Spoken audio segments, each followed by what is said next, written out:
Christmas 1980, 40 years ago.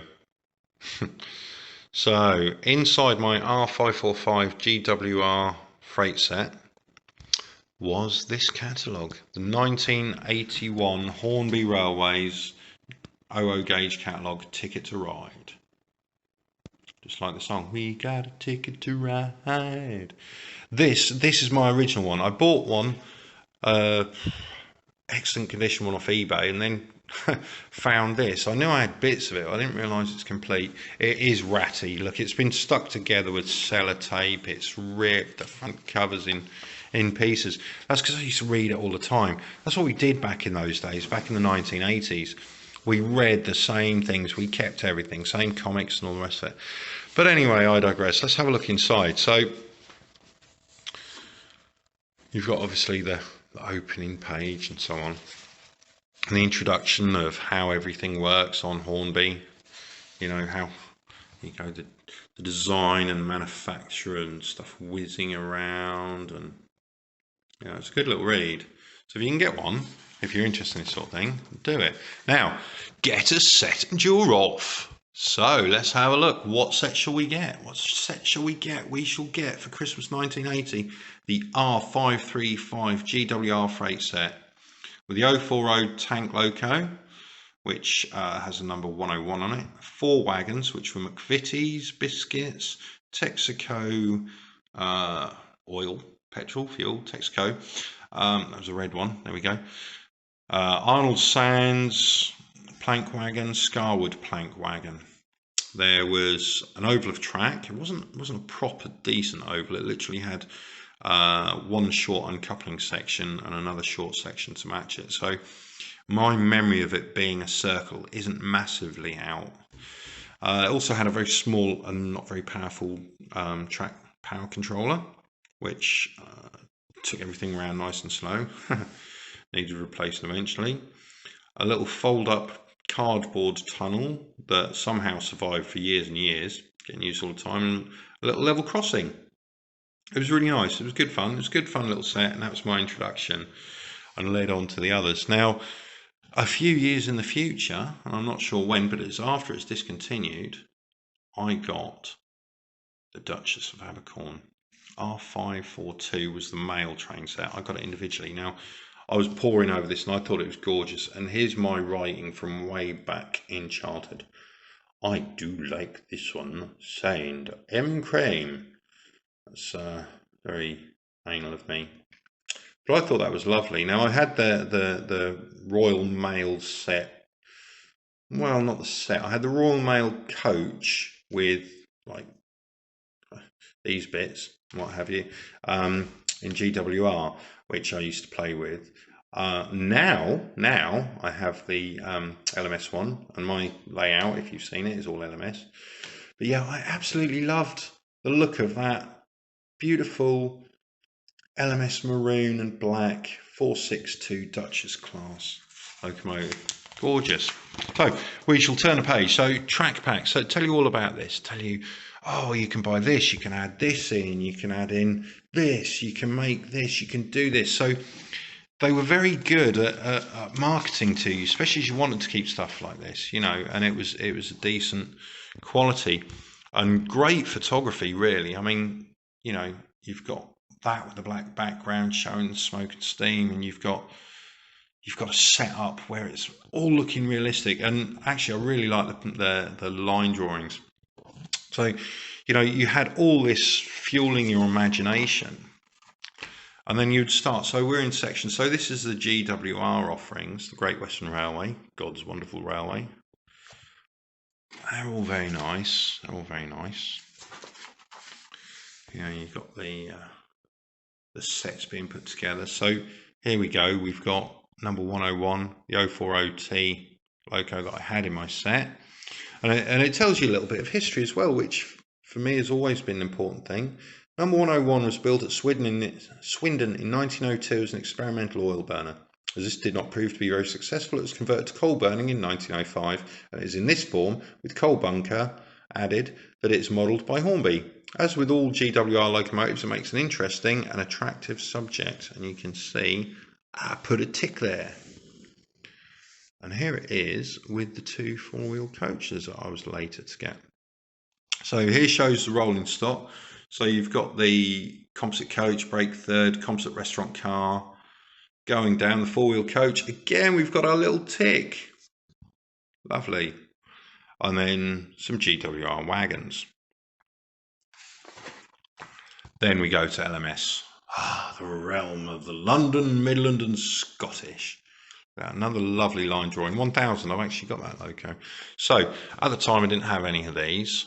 The first one I did get was an LMS Jinty, which we'll come to. But 20 years later, I started buying on eBay. And I got this one. Numbered 1000. You might see it on my layout. So that's R376, the ex-Midland Class 4P, 440 compound. Lovely. I could put some stuff in and make it steam, I suppose. Never actually done that. Going up, we've got the R055 LMS Coronation Class 7P Duchess of Abercorn. Lovely pen and ink drawing there. And this was the one I fell in love with. Now, I'd stopped ticking the boxes by then, clearly. I probably never thought I would get it. You know, the price of these back then was quite high. Now it's even worse, I think. You know, I think they're really expensive to buy new, but fortunately we have a good second-hand market. So the Caledonian Railway ones, and then here's the Jinty that I bought from Mark Osborne for fibre, the R301. I love that. They're absolutely brilliant little locos. They whiz around beautifully. R320 Class 5 loco. I've never bothered with the black ones. I only want the maroons. The R842 Class 5, which has 4657 on the locomotive number. And we've got 5541, the Class 5 XP Patriot, Duke of Sutherland, 460. I've got that. Again, bought later. And here you see them in a larger, nicer sort of pictorial setting. So that's our LMS. And then we've got the R505 Class 4P 264T Fowler Tank. And that is a gorgeous, gorgeous engine. Looks great, runs fantastic. Some more drawings there. And then we've got the wagons. So I've got some of those 20-ton brake vans. I've got the Roberts Davy. I'm getting all out of focus here. I've got the Roberts Davy Coke wagons. I had the Scarwood 5-plank wagon. I haven't anymore. 4-wheel coach I didn't have. LMS brake third and LMS composite coaches I've got. Let's turn the page. And now we're on to the London North Eastern Railway. This is my local one actually, in East Anglia. So we've got their 440 locomotive, the Cheshire. I never liked these. I thought the green. Oh, I did like that. Obviously, you know, that was really nice. The seagull. I never liked the green. I always thought it looked a bit too vivid, a bit too green, a bit too toy-like. But they've got some nice shaped locomotives. Obviously, we've got the wagons and the coaches. Southern Railway, again, very green, very green. Spend some time on the unique Southern. Obviously, I've been on some of the Southern lines, I guess. I've travelled on those, interestingly. Battle of Britain class locomotive, that's a Spitfire. Now, I did actually see one of these. Let me think, that's going to be 16 years ago. I took my 2-year-old to look at it with my wife when there happened to be one coming past locally, and my wife came with, and she was heavily pregnant. She should have been due that weekend. She wasn't. She actually gave birth 2 weeks later. I remember Beccles train station, when we finally managed to get somewhere before the train did. We stood on a little iron girder bridge there as it went under and got enveloped in the clouds of steam. An absolute new experience to me. Never had that. I'm not that old that I remember steam, you see. And it was marvellous. And my eldest, Eloise, the one whose bedroom my train set is now in, she shrieked, started crying. And then as we got enveloped in the steam, it turned around, ran to the other side of the bridge, a distance of about 4 foot, and went, again. bless her, she loved it. Anyway, I digress. So there's some more carriages to go with that. About the Britain class are a funny looking shape, really, to be honest. I can't even remember which one I saw, but there you go. So then British Railways took over, obviously, and destroyed everything and ripped everything up and so on. But I mean, that one, the Morning Star, looks lovely. It's a lovely 462. Really big Britannia. Looks powerful. So then we've got some more different ones. Mallard, that looks good in those colourings. Some more. Oh, Desmond, the famous Desmond. Kit Kat, Smith's Crisps, McVitie's Bacon Beta Biscuit. I had that one. And the Wheat Bix. There's a BR 20-ton brake fan. Got one of those. Don't like it much. I always thought it was a little bit rubbish. I think I've got some of those as well. There's the coaches. Moving on into the modern world.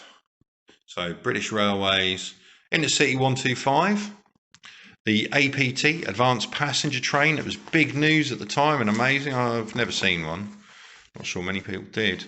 Class 862, electric locomotive. That's the sort of thing my brother was into, or more into.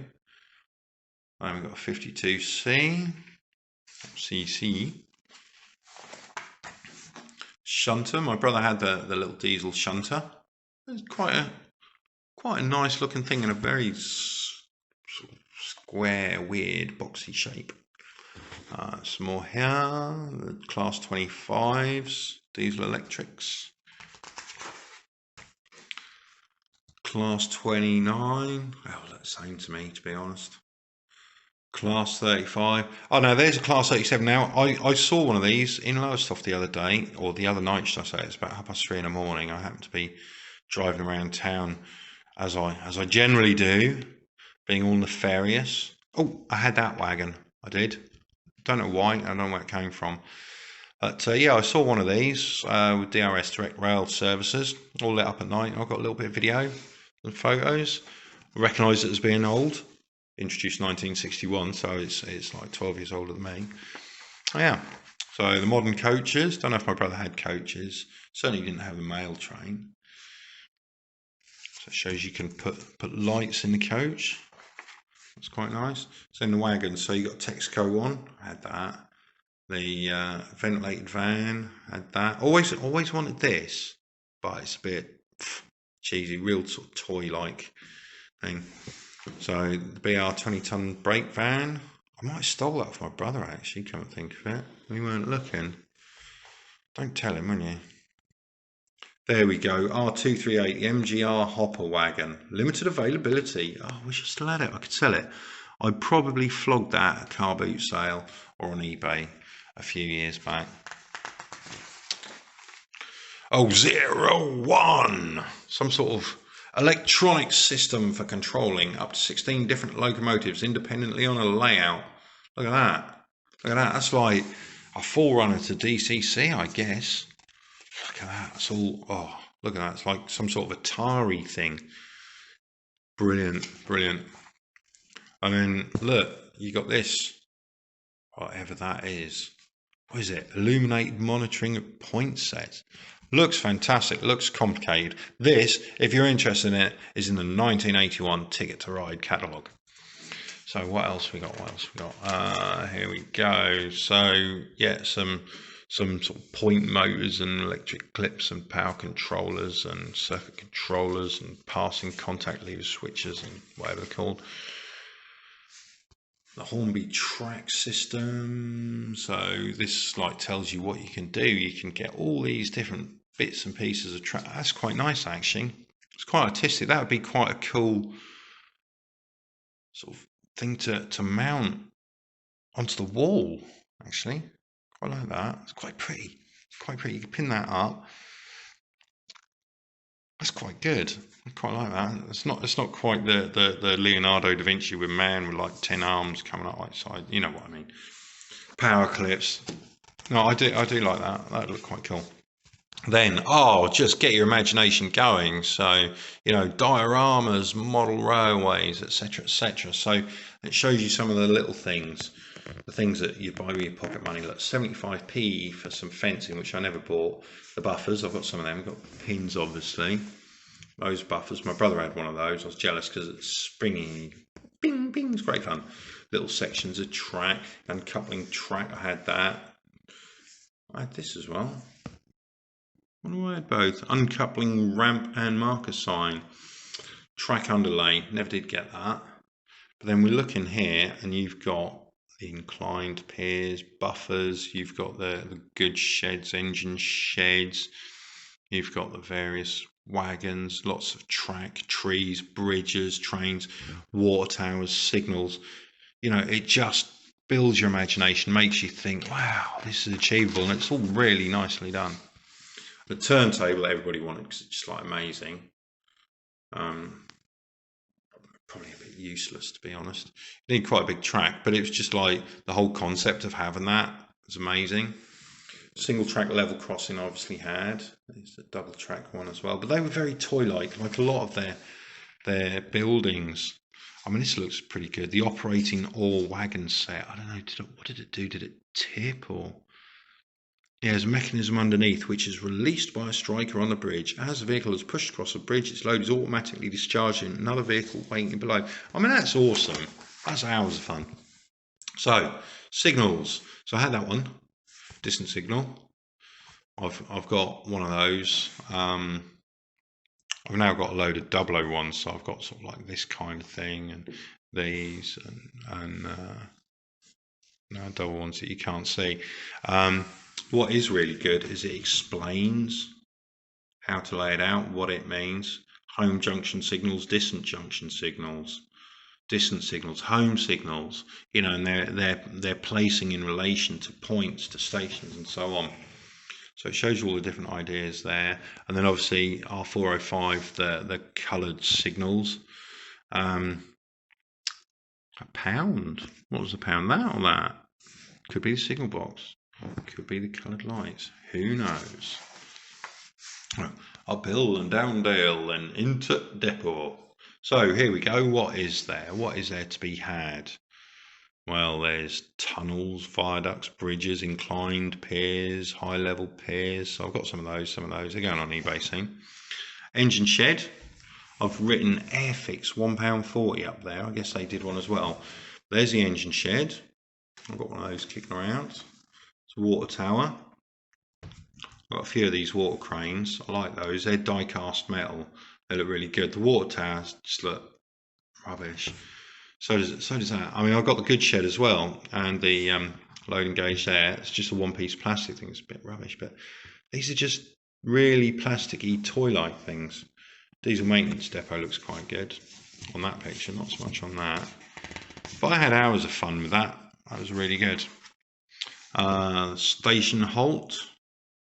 Stubborn at all stations. Got the branch line station. Now I've got one of those. I haven't got the fencing that goes either side, but yeah, I got one of those. I can stick it on eBay soon. Looks quite nice. The mainline station, that's quite good. My parents actually built some of these out of plywood for my brother and me to play with, which I think we've got in my parents' house still. They were kind of cool. I'll have to dig them out when I go for Christmas. And then the town station.